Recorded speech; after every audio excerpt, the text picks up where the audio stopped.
네, 뉴스 분석 함께할 네 분 소개하겠습니다. 서정욱 변호사, 구자홍 동아일보 신동아팀 차장 나오셨습니다. 박성민 전 민주당 최고위원, 장현주 민주당 법률위원회 부위원장 함께합니다. 어서 오세요. 네, 각종 논란 속에 쫓기듯 간판을 내린 혁신위가 내놓은 혁신안을 두고 당이 시끄럽습니다. 먼저 관련 영상 보고 오시죠. 혁신위원회 활동은 오늘로써 마무리하도록 하겠습니다. 그동안 부족한 말로 불편함을 드린 점에 대하여 정중히 사과드립니다. 당대표하고 최고위원은 이제 선출해서 권리당원 투표 70%, 국민 여론조사 30%로 선출하는 안을 저희가 마련을 했고요. 네, 혁신안의 내용을 좀 살펴보면요. 민주당 전당대회 투표 반영 비율을 일부 바꾸겠다는 내용입니다. 이 전당대회라는 건 당대표를 뽑거나 당의 중요한 결정을 할 때 지금 여는 그런 대회인데, 지금 현행은 권리당원이 40%, 대의원 30% 등 이렇게 집계돼 있어서 대의원의 비중이 상당히 컸다라고 볼 수 있는데, 이 혁신안에서는 대의원들의 비중이 상당히 대폭 줄었습니다. 구자홍 차장님, 네. 사실상 권리당원의 뜻대로 당대표를 뽑겠다 이런 의중이 아니냐 이런 관측이 나옵니다. 그렇습니다. 그러니까 민주당의 이 전당대회 선출 과정에서 보면 대의원 비중이 지금까지는 30%였습니다. 그러니까 이제 대의원이라고 하면 당원 가운데 그래도 이렇게 대표성을 띠고 있는 이 대표 당원을 대의원이라고 볼 수 있는데요. 그러니까 이 권리당원의 경우에는 당비를 일정 기간 납부한 당원이기 때문에 당연히 투표권을 갖지만, 대의원의 경우에는 당의 지역위원장이 대의원을 임명할 수가 있었습니다. 그런데 이제 지역위원장은 원외일 수도 있고 원내에 진출한 현역 의원일 수도 있습니다. 그러니까 현역 의원이 실제 이 당원들의 어떤 의사를 결정하는데 30%의 대의원을 임명할 수 있기 때문에 당내에서 비명계라고 할 수 있는 분들이 상당히 영향력을 행사할 수 있는 근거가 대의원 비율 30%였는데, 그런데 이제 이 대의원을 없애고 권리당원 70%로 하게 된다면 권리당원을 많이 확보하고 있는, 이른바 지난해 전당대회를 계기로 해서 이재명 당대표를 선출시키기 위해서 이 개딸들이 권리당원으로 많이 입당을 했는데, 이분들의 영향력이 커지게 되는 거 아니냐. 중간 역할을 했던 현역 의원이나 원외 지역위원장들의 역할을 축소시키기 위해서 이런 혁신안을 마련한 거 아니냐. 이제 이런 당내 비판 여론이 지금 거세게 불고 있는 상황입니다. 네, 차장님 말씀하신 대로 비명계에서는 이 대의원 폐지안이 이 친이재명계의 당권 사수안이다 이렇게 주장을 하고 있는데, 이런 시각에 대해서는 어떻게 보십니까? 일부 그렇게 해석할 수 있는 오해의 여지가 분명히 있는 거죠. 왜냐하면 일단 대의원제가 우리 당 안에서 왜 유지되어 왔는지 그 역사적인 맥락을 좀 짚어볼 필요가 있습니다. 네. 결국에는 당이 어쩔 수 없이 이제 지역별 격차라든지 세대별 격차가 존재할 수밖에 없는 그 한계를 극복하기 위해서 그 수치를 일부 좀 보정하기 위한 대의원제를 운영을 했던 것이거든요. 근데 실제로 이번에 혁신위가 발표한 이 당원들의 분포 퍼센테이지를 보게 되면 수도권 호남의 권리당원은 75.4%인데 영남권 같은 경우는 8.7%에 불과합니다. 그렇기 때문에 만약에 오로지 권리당원만으로 선출하는 투표를 진행하게 되면 특정 지역에 쏠릴 수도 있는 것이고, 네. 특정 세대에도 쏠릴 수가 있는 것이죠. 이런 한계를 보완하기 위해 유지되어 왔던 제도라는 점을 혁신위가 간과한 게 아닌가 싶어서 상당히 아쉽습니다. 네. 네, 혁신위가 전날 대의원제 폐지에 준하는 혁신안을 발표한 뒤 열린 첫 지도부 공개 회의에서 파열음이 터져 나왔습니다. 먼저 듣고 오시죠. 국민이 선출해야 할 총선에 영향을 미치는 것도 아니고 국민의 민생과 관련된 시급성을 다투는 것도 아닌 일로 오로지 민주당 대표와 지도부를 선출하기 위해 이런 무리수를 두어야 하는 이유를 찾기 어렵습니다. 혁신위는 민주당의 시스템 공천을 완전히 무시해버리는 발표를 한 셈이 돼버리고 말았습니다. 내 마음에 들지 않는다고 혁신을 거부하는 것은 자기 스스로를 낡은 존재로 만드는 길이라는 것을 우리 함께 자각했으면 좋겠습니다. 네, 흔히 이제 언론에서 공개하는 이 공개회의, 최고위원 회의는 어떻게 보면 공개용 회의고요. 그 전에 사전 회의도 좀 하잖아요. 장현주 변호사님. 네. 이게 의견을 조율하고 이제 들어오는 장소에서 이렇게 이견이 노출됐다는 건 어떤 의미로 좀 보이고 계십니까? 그렇게 확대 해석할 필요는 없어 보입니다. 말 그대로 이제 공개석상에서 이제 자신들의 의견을 이제 표명하는 것이 또 최고위원회의 발언이기 때문에요. 입장들을 표명한 것이다라고 봐야 될 텐데, 그만큼 이 혁신위가 낸 혁신안의 그 대의원제를 사실상 폐지하는 그 안을 두고는 당내에서 여러 가지 이야기들이 있는 것도 분명해 보입니다. 그러나 이 대의원제를 사실상 폐지하는 이런 폐지에 준하는 혁신안이 나오게 된 과정을 또 생각해 본다면 또 혁신위의 혁신안 자체가 나름대로 의미가 있다고 보이는데요. 혁신위가 처음에 출범하게 된 것 자체가 민주당이 불고 있는 지금 돈봉투 의혹 때문에 혁신위가 나오게 됐다라는 점을 우리는 다시 기억해 봐야겠습니다. 그렇다면 이 전당대회 과정에서 돈봉투 의혹들이 있었고 그렇다면 이 전당대회 과정에서 민주당의 잘못된 관행들이 있었던 것은 아닌지 스스로 돌아보고 혁신해야 된다는 그 주문들이 분명히 있었고요. 그 과정에서 대의원제가 그 돈봉투 의혹의 직접적인 원인이다까지는 할 수 없겠지만 분명히 하나의 원인 제공을 할 수 있겠다라는 부분에 대해서 공감대가 형성이 됐습니다. 그렇기 때문에 물론 역사적인 의미가 있는 대의원제임은 다들 알고 있지만 이것을 폐지할지 또는 이 부분을 조정할지에 대해서 분명히 논의의 장도 열렸다고 생각이 듭니다. 그런 의미에서 혁신위가 어떻게 보면 내년 공천과 직접적으로 관련이 없지만 그럼에도 대의원제에 대해서 혁신안을 내는 것 자체는 의미가 있다고 생각이 들고요. 이제 당내에 이 혁신안이 던져졌으니까 지도부를 포함해서 모든 구성원들이 이 부분에 대해서 논의를 해보면 되는 거 아니겠습니까? 그런 토론의 장이 열렸다는 것, 그런 상징적인 장면이 최고위에서 모두 발언으로 나온 것이 아닌가 생각이 듭니다. 네, 일단 친명계는 수용하는 입장을 밝히고 있는데 변호사님, 고민정 의원도 앞서 이제 말을 했습니다만 이 국민이 선출해야 할 총선에 영향을 미치는 것도 아니고 당장 민생에 영향을 미치는 부분도 아닌데 이 혁신안을 이렇게 빠르게 수용하려는 이유가 뭔지 모르겠다 이렇게 말을 했어요. 그 이유는 뭐라고 보십니까? 제가 봐도 이게 대의원제를 사실상 폐지한다. 이거는 이제 전당대회용이거든요. 네. 물론 이제 이재명 대표가 구속이 되면 전당대회가 치러질지 안 치러질지 모르지만 지금 이게 시급한 거는 총선 아닙니까? 따라서 이제 이거는 제가 보기에 시점이 안 맞고 그리고 이제 권리 당원들 70% 이런 것도 이게 결국은 이재명 대표 지키기에 불과하다. 이거는 혁신과는 거리가 멀어요. 만약에 제가 혁신위원장이었다면 시켜주진 않겠지만 제가 위원장이었다면 저는 이렇게 할 것 같아요. 첫째는 과감하게 특권을 다 없애겠다. 불체포 특권이든 그다음에 악의적으로 악용하는 면책 특권을 폐지한다. 그다음에 두 번째 윤리정당, 깨끗한 정당을 만들겠다. 돈봉투 의원들 징계하고 김남국 의원들 징계하고 이런 식으로 깨끗한 걸 만든다. 세 번째 민생정당으로 간다. 이 말은 섀도우 내각, 우리 그림자 내각이라 하잖아. 야당도.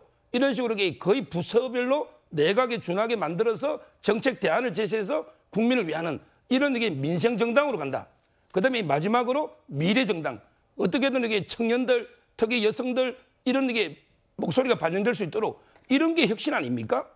이런 거 하나도 없고 그냥 대의원제 폐지해버리고 하위 의원들에게 감점 40%로 올리고 이것만 가지고 무슨 혁신이 되겠습니까? 저는 완전히 방향을 잘못 잡았다 봅니다. 네, 잠깐 앞서서도 말씀을 해주셨었는데 그렇다면 이제 이 대표 사법 리스크가 이제 커지고 있는 상황에서 이 전당대회가 열릴 가능성까지 염두에 두고 이런 혁신안을 냈다 이렇게도 보시는 겁니까? 저는 이제 그래 보는 거죠. 왜냐하면 이게 12월까지 버틸 수만 있다면 나중에 전당대회 안 해도 되지만 그렇지만 이게 지금 8월에 만약에 8월에 영장이 청구 들어오고 바로 구속이 돼버리면 이때는 전당대회를 안 할 수 없는 거 아니에요. 기간이 많이 남아있기 때문에. 그렇다면 비명계한테 당권이 넘어가면 안 되니까 오히려 이제 개딸들을 동원해서 당권을 사수한다. 정청래 최고위원을 내세우든 아니면 김두관 의원을 내세우든 이렇게 내세워서 당권을 계속 유지한다. 이런 의도로 저는 서두르고 있다 봅니다. 네, 내년 총선을 앞두고 총선을 앞둔 시점에서 규칙을 변경하는 건 시기에도 맞지 않고 부작용을 촉발할 수 있다는 게 비명계 의원들의 주장인데요. 먼저 듣고 얘기 나눠보겠습니다. 이게 무슨 혁신안이에요, 혁신안은. 또 이재명 지킴이 아니지. 개딸 아니지, 개딸안.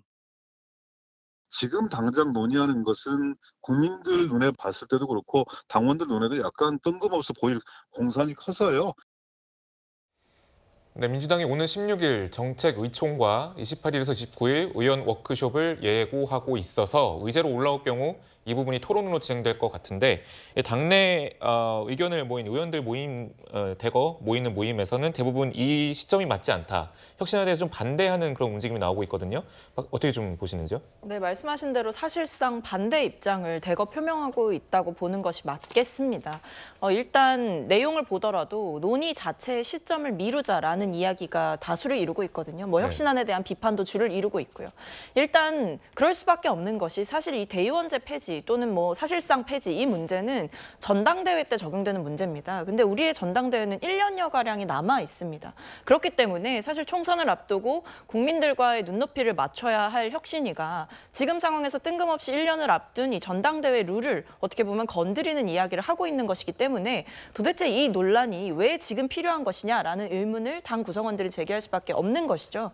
그래서 저는 오히려 혁신위가 좀 더 당의 근본적인 혁신과 쇄신 그리고 중도층과 무당층을 잡을 수 있는 그런 혁신안에 대해서 조금 더 의견 제시를 해주었다면 보다 생산적인 토론이 이루어질 수 있겠습니다만 지금 상황으로 봤을 때는 혁신안 자체가 논쟁의 대상이 되고 있기 때문에 이 혁신안을 사실 의원들 모임에서 반대를 대거하고 나온 만큼 이것이 논의가 될지도 저는 좀 미지수다라고 보여집니다. 결국에 이재명 대표 입장에서는 한쪽을 선택해야 될 수밖에 없을 텐데 의원들이 대거 반대하는 상황에서 혁신안의 논의를 끝까지 끌고 가기에는 당의 파열음이 커질 것이고 그렇다고 논의를 하지 않자니 혁신위에 본인이 띄웠던 혁신위이기 때문에 그것을 과연 피해갈 수 있느냐라는 상황이기 때문에 가장 현명한 방법으로는 이 더미래에서 냈던 성명대로 이 전당대회 룰과 관련한 이야기는 전당대회 준비위원회가 꾸려졌을 때 그때로 논의 자체를 유보시키는 방법이 가장 유일한 대안이 될 수 있을 것 같습니다.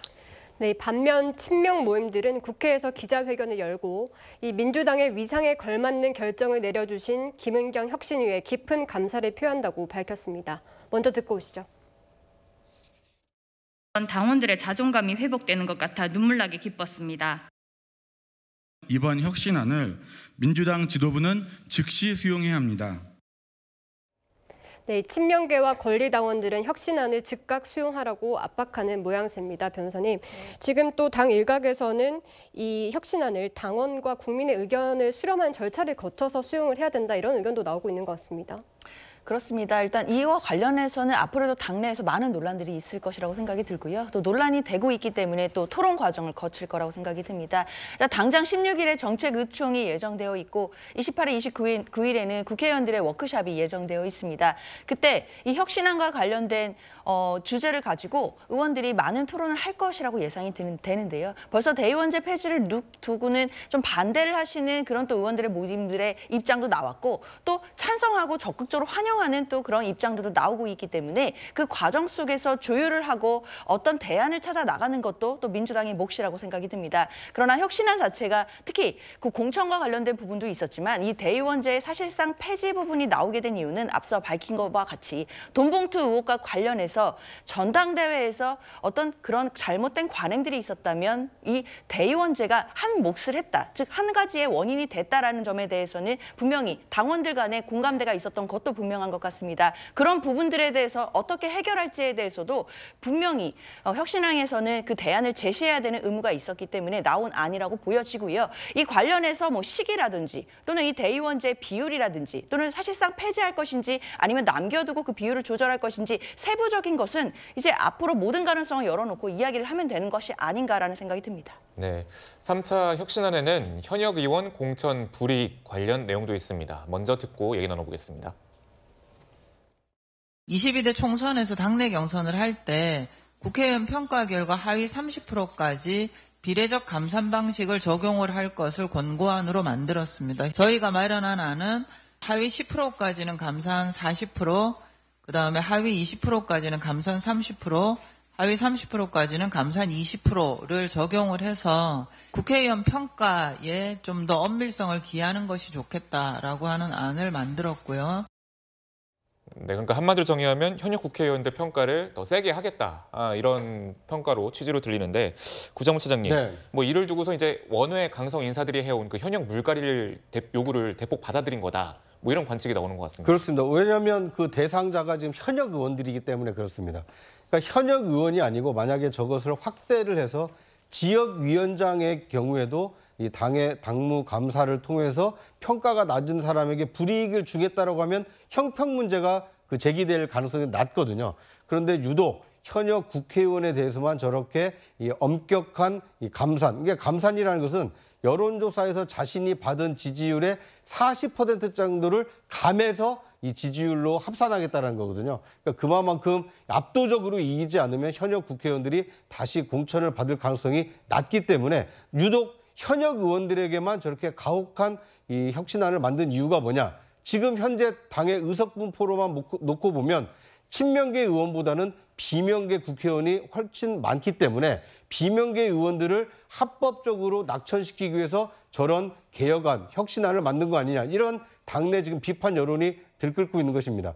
그러니까 이번 김은경 혁신위가 꺼내든 혁신안은 결과적으로 보면 비명계 현역 의원에게는 불이익을 주고 친명계 개딸들에게는 훨씬 더 많은 영향력을 행사할 수 있는 혁신안이다. 이런 당 내외 평가가 있기 때문에 과연 이 혁신안이 민주당을 통과해서 실현이 될지 좀 지켜볼 필요가 있어 보입니다. 변호사님, 그런데 또 이 혁신안이 수용이 된다면요. 지금 검찰에서 돈봉투 수수 의혹과 관련해서 또 이 돈봉투를 받은 의원들의 명단까지 흘러나오고 있는 상황이거든요. 그렇다면 이 의원들도 불이익을 받게 되는 거 아닙니까? 제가 보기에 불이익을 선택적으로 줄 것 같아요. 친 이재명계는 안 주고요. 그다음에 이 반명은 불이익을 주는 거죠. 왜냐하면 이게 돈 받아도 한명숙 전 총리 있잖아요. 대법원 판결에 만장일치로 나도 이게 지금껏 인정 안 합니다. 제가 보기 돈봉투 사건 의원들에게 재판이 확정되려면 총선 지나도 한참 지나서 몇 년이 걸릴 겁니다. 그러면 이게 민주당에서 기소만 됐다 해서 과연 이게 불이익을 주겠는가? 네. 저는 안 주고요. 이거야말로 이게 검찰의 탄압이야, 검찰 독재 정권의 조작이야, 이러면서 이게 저는 불이익을 안 줄 것 같아요. 왜? 돈봉투 받은 분 중에 친 이재명 의원들도 많거든요. 이분들을 어떻게 다 공천에 배제하겠습니까? 바로 이게 문제라는 거예요. 결국 하위 몇십 프로에게 올린다 페널티 하지만 과연 이게 누가 공정하게 어떻게 평가할 것인가? 이게 문제죠. 자기 완전히 고무줄처럼 친 이재명은 이게 관대하게 평가하고 반명은 가혹하게 해서 잘라버리는 이런 게 저는 운영에 있어서 상당히 문제가 있을 수 있다. 이렇게 봅니다. 네, 그러니까 비명계 현역 의원들을 선택적으로 좀 없애겠다, 그런 취지인 거 아니냐, 이런 관측이 있는 것 같은데 어떻게 보시는지요? 근데 이 선출직 공직자에 대한 평가가 이제 선거를 앞두고 없었던 것이 아닙니다. 원래 이제 당에서 운영이 되어 왔던 제도이고요. 이번에 혁신위가 내놓은 것은 이 평가 자체를 신설하자는 것이 아니라 이 평가에서 감산을 가하는 그 기준 자체를 좀 더 세분화하고 특히 하위 10%에 대해서는 좀 더 감산의 비율을 높이는 것을 주 골자로 하고 있는 내용이기 때문에 이게 마치 혁신위가 없던 제도를 새로 만드는 것으로 오해하시지는 않았으면 좋겠다라는 생각이 들고, 그렇기 때문에 더더욱 이것이 과연 선택적으로 감산을 적용할 수 있느냐, 그렇게 보면 그렇지 않습니다. 왜냐하면 그 선출자 공직자들을 평가하는 기준이 이미 마련되어 왔고 지난 총선 때도 사실은 이뤄졌습니다. 다만 이것을 국민들께서 잘 모르시는 이유는 그 당내에서 분열이라든지 갈등이 조장될 우려가 있다는 이유로 평가는 하되 그것을 내부 공천 시에만 이제 참고를 하는 것이고 공개적으로 대외적으로 명단을 공개하는 일은 없었기 때문에 아마 국민들께서는 좀 생소하실 수도 있겠다라는 생각이 드는데요. 그런 점에서 저는 혁신위가 내놓은 이번 안이 기존 제도의 한계점을 보완한다는 점에서 이런 부분은 잘했다라고 생각을 합니다. 네, 한편 혁신위에선 중진과 원로들의 불출마를 중용하는 목소리도 나왔습니다. 내년 총선 복귀가 유력한 원로들에게 용퇴를 요구하는 메시지로 보이는데요, 차장님. 네. 누군가를 좀 겨냥한 목소리라고도 해석할 수 있습니까? 그렇습니다. 이게 왜냐하면 수차례 의원직을 역임했다라는 것은 일단 다선 의원들을 지금 겨냥을 하고 있는 것 같고요. 그다음에 의회직과 당직을 두루 맡았다라는 것은 의회직과 당직을 맡기 위해서는 최소 초선보다는 재선 3선 이상급이 많습니다. 그러니까 그 우연의 일치인지는 모르겠습니다만 이렇게 다선 의원들 중에는 비명계 의원들이 상당히 많습니다. 네. 그러다 보니까 비명계 용퇴를 종용하기 위해서 혁신위가 저렇게 애둘러서 표현한 거 아닌가, 이제 이런 비판의 목소리가 나오고 있는 것이고요. 사실 저 얘기에 가장 부합하는 사람은 누구겠습니까? 대선 후보까지 지낸 이재명 대표가 용퇴를 먼저 하는 것이 가장 당의 새로운 그 인물이 등용될 수 있는 길을 열어주는 것이기 때문에 어떻게 보면 이재명 대표가 먼저 용퇴를 해야 되는데 이 얘기는 싹 빼고 당연직 또는 이 당직이나 의회직을 맡은 분들, 다선 비명계를 좀 겨냥한 혁신안 아니냐, 형평에 문제가 있는 혁신안이다, 이런 논란이 지금 제기되고 있는 상황입니다. 네, 그렇다면 좀 올드보이 다선 의원들은 어떤 생각일까요? 목소리 한번 직접 들어보겠습니다. 다선이 큰 죄가가 있는 것처럼 몰아세워서 억지로 퇴출시키겠다. 그거야말로 자연스럽지가 않은 거죠. 돈봉투 사건이나 코인 사건이 다선들이 저지른 건 아니지 않겠습니까? 정치란 게 노장청의 조화를 이루어야지 지금 젊은 사람들이 한다고 윤석열 대통령이 잘합니까? 민주당이 잘합니까? 사실 그 올드보이라고 하는 그런 다선 의원들, 중진의 의원들의 역할이 이제 당내에서 쓴소리할 때 보통 그런 역할을 발휘하지 않습니까? 이렇게 보면은 쓴소리하는 사람들을 뭐 좀 쳐내야 되는 거 아니냐, 뭐 그런 의도로 관측될 수도 있을 것 같아요. 그렇죠. 저는 이제 이건 다선 의원들에게 올드보이를 모두 정리한다. 이거는 이제 제2의 노인 폄하 발음에 버금가는 저는 잘못된 행위라 봐요. 연세 드신 이게 다선 의원들도 옥석을 가려야 됩니다. 옥하고 이게 도를 가려야 된다. 예를 들어 대표적으로 저는 이상민 의원님 있잖아요. 이상민 의원처럼 이제 옳은 말, 바른 말 이렇게 쓴소리 잘하는 분에게 드뭅니다. 당에 쓴소리를 많이 해요. 네. 이런 분들에게 무조건 치낸다? 이재명 대표 비판한다고 이러면 안 되는 거죠. 물론 이제 다선 의원들 중에 좀 이게 문제가 많은 분도 있고 또 이제 젊은 층으로 물갈이도 필요하지만 그렇지만 이게 조화를 이루어야지 어느 정도. 따라서 저는 일괄적으로 치내는 거는 반대하고 분명히 기준에 따라서 골라서 옥하고 석을 골라서 처리해야 이래 봅니다. 네, 뭐 저희가 좀 얘기 중에 뭐 이재명 대표 돈봉투를 받은 의원들 이재명계가 많다라는 얘기는 아직까지 수사 상황이 100% 나온 것은 아니기 때문에 상황을 지켜보도록 하고요. 예, 장윤주 변호사님. 그래서 말씀 주신 것처럼 서 변호사님이 뭐 일괄적으로 할 게 아니라 뭐 역할론 말씀 주셨는데요. 저도 그 부분에 동의를 합니다. 김은경 혁신위가 혁신한 말미에 그 중진 의원들의 어떤 용태를 완곡하게 애둘러 표현하는 부분들이 있었는데요. 사실 표현상의 뭐 다선 의원이라든지 뭐 여러 역할을 두루하신 분들을 저격한 거 아니냐, 뭐 특정인을 저격한 거 아니냐 이런 또 논란이 나오긴 했지만 저는 특정인에 대한 저격이라고 보지는 않습니다. 다만 이 논의에 대해서는 사실 여야를 막론하고 이제 정치계의 어떤 기득권 세력들이 교체되고 새로운 인재로 채워져야 된다라는 그런 국민적인 열망은 예전부터 있어 왔습니다. 특히나 민주당뿐만 아니라 뭐 국민의힘도 마찬가지겠지만 결국에는 이 용태의 대상은 역할론을 기준으로 봐야 될 텐데요. 뭐 그냥 막연히 다선이기 때문에 무조건 용태를 해야 된다 이것이 아니라 다선이라고 할지라도 지금 현재 국민들이 바라보실 때 역할이 있고 당원들이 보시기에 이분이 정말 일을 제대로 하고 있다라고 한다면 또다시 선택을 받을 것이고 또는 초선이나 젊은 의원이라고 할지라도 역할이 없고 또 국민들 보시기에 과연 저 의원이 어떤 일을 했나라고 의아한 상황이 있다라고 한다면 선택을 받지 못할 거라고 생각합니다. 그렇기 때문에 민주당에서도 어떤 기준을 두고 뭐 의원들의 용태론을 가르는 것보다는 이 의원들에 대한 역할론을 기준으로 해서 이야기가 좀 논의가 시작됐으면 좋겠습니다. 네, 부장님.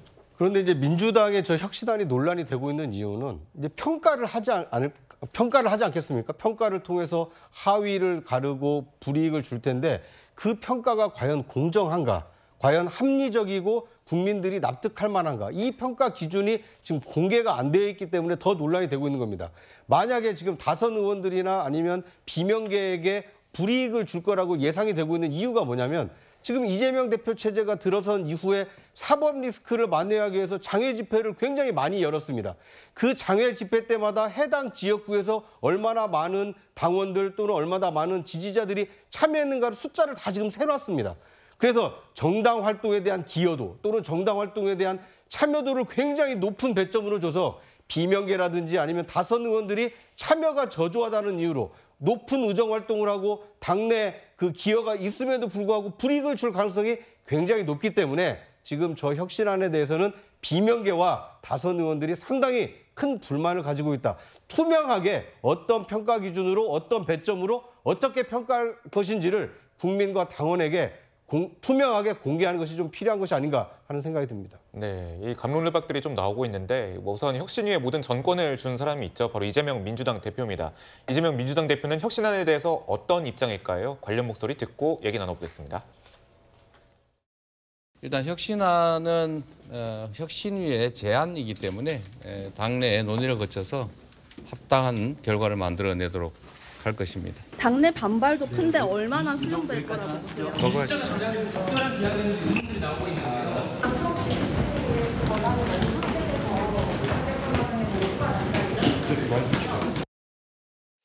손흥 변호사님, 조금 전에 뭐 이재명 대표가 제안일 뿐이다, 뭐 김은경 혁신위의 혁신안이 제안일 뿐이다 이렇게 좀 얘기를 했는데 좀 어떻게 좀 보셨는지요? 그렇죠. 이게 저는 현실적으로요. 아마 이제 통과되기 어려울 거다. 이렇게 보고 있습니다. 네. 뭐 이재명 대표도 이게 지금 거의 리더십이 이제 무너지고 있는 상황이에요. 이미 사법 리스크에 검찰 소환이 줄줄이 이제 예정돼 있지 않습니까? 이 상태에서 이게 무리하게 통과시킬 수가 없을 것 같아요. 그러다 보니까 이제 그 제안일 뿐이다. 뭐 이런 식으로 이렇게 표현하는 게 아닌가 이렇게 보입니다. 네, 이재명 대표는 17일 백현동 개발 특혜 의혹과 관련해 서울중앙지검에 출석해 조사도 받을 예정인데요, 변호사님. 이 관건은 이재명 대표에 대한 구속영장 재청구가 8월 안에 나올 수 있다 이런 관측도 나오고 있는데 이 정치권에서 나오고 있는 8월 위기설에 대해서 민주당 내에서는 어떻게 보고 계십니까? 일단 민주당 입장에서는 일단 검찰의 그동안의 수사의 어떤 행보를 지켜봐 오자면 이재명 대표를 소환을 하는데 영장 청구를 하지 않을 거다라고 예상하시는 분들은 별로 없는 것 같습니다. 결국 이 소환 자체는 영장 청구를 위한 어떤 수순이 아니겠느냐라고 민주당에선 바라보고 있고요. 특히 이제 17일은 백현동 특혜 의혹과 관련해서 검찰 소환 조사를 받습니다. 그리고 아시다시피 22일에는 이화영 전 부지사의 재판이 있고요. 만약에 그 이후에 쌍방울 건에 대해서도 이재명 대표를 소환할 수 있게 된다라고 한다면 백현동 사건과 쌍방울 사건을 하나로 합쳐서 이재명 대표에 대해서 구속영장을 청구하는 것이 아니겠느냐라는 것이 또 법조계의 많은 분석이기도 합니다.